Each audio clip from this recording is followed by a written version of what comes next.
Okay, I started with a very, very faint outline on this, which you can't see at the moment. This is more for my proportions to get the distance between the eyes and the ears and the eyes and the nose correct. And then I start applying a little bit more pressure now.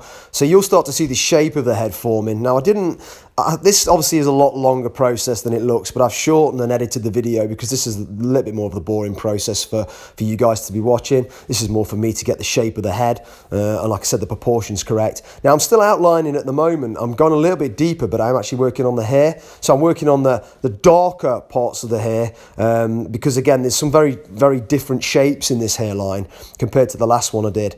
So once I've got that faint line in, I can start to put the deeper shades in, as you can see now.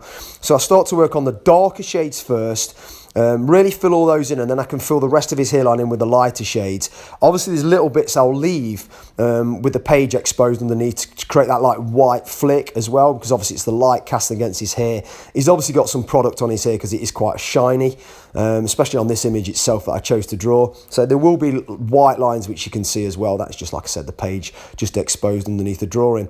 Now I've gone to one side, worked on the other, and then I start to fill the rest of the hairline in with lighter tones, trying to pick up as many shapes as I can off the image. And then we work down on the side, which again is a shaved head. Shaved heads are always a little bit more challenging as well. You have to try and still pick up all the hairlines as well. And then we move on to the forehead. I'm picking up the creases in his forehead.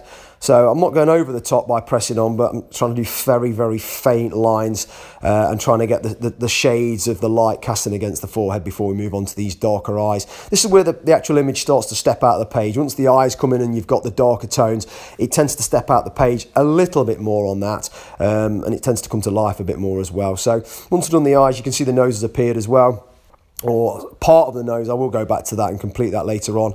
I start to work down the side of the face. Beards take a lot longer. The beard and the hair is the longest process. I'm trying to pick up the whiskers as well.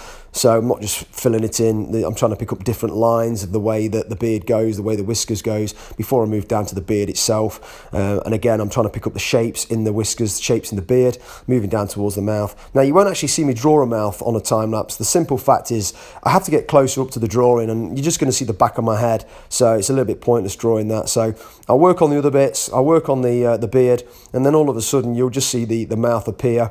And then obviously then I can continue. You can see that now. So we worked on them lips, and we've worked down towards the bottom part, continuing the chin, working on the beard all the way to try and go up to where I've been working on the whiskers.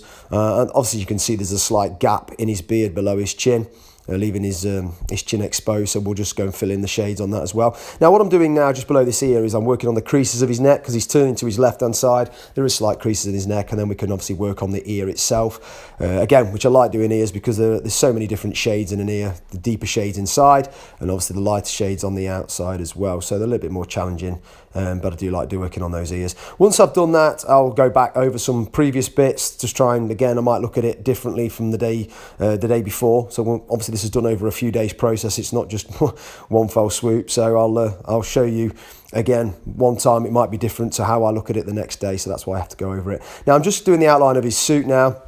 I've completed the tie, and I'm just working on the white shirt just below the neck. Obviously it is white, but I have to pick up some of the shades in there as well. And then we work on the suit itself, which is again challenging. You can't just draw a suit and just do it any one colour. It won't look right. You've got to pick up so many different cotton lines in it. It's a little bit different to the last one I did in the fact that it's not so much lines, it's more dots, this suit.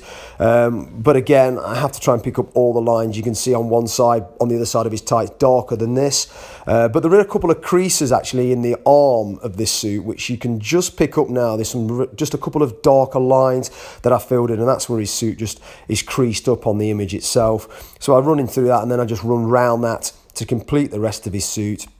Very timely process as we do this again, but it's worth it in the end. And as the drawing's completed, I will show you a close-up again, and as you can see, Tom Hardy completed from start to finish.